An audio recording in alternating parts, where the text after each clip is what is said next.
When assented to by the President, the Tax Exemptions Bill will strengthen the monitoring role of the Ministry of Finance and Parliament on the management of exemptions. Also, it will seek to provide a regulatory regime for monitoring tax exemptions to ensure that exemptions granted are used for the intended purposes as well as curtail the abuse of the existing exemption regime. It is projected that with the passage of the bill, exemptions for the 2022 financial year will be lowered by about 500 million cedis. Many stakeholders, including the Association of Ghana Industries and the Ghana Union of Traders Associations, have for years pushed for government to put in place measures to ensure the state is not deprived of billions of cedis, especially through tax exemptions. Fiscal policy specialist with Oxfam Ghana, Dr. Alex Ampabing, welcomed the passage of the bill.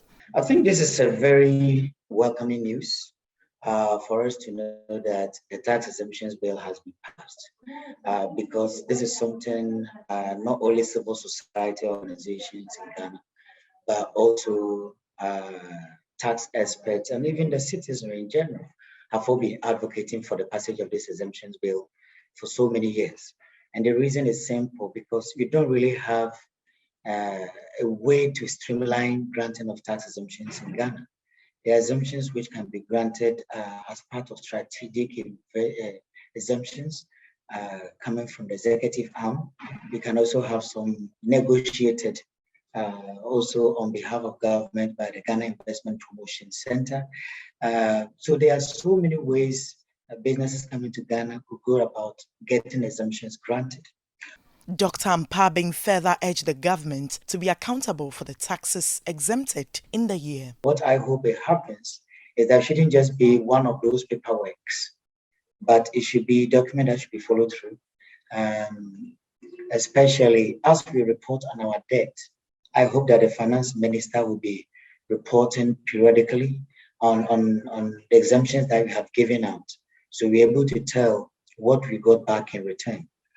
And we also use the period to assess which exemptions have to be continued, which exemptions have to be modified, and which exemptions that we need to abolish altogether.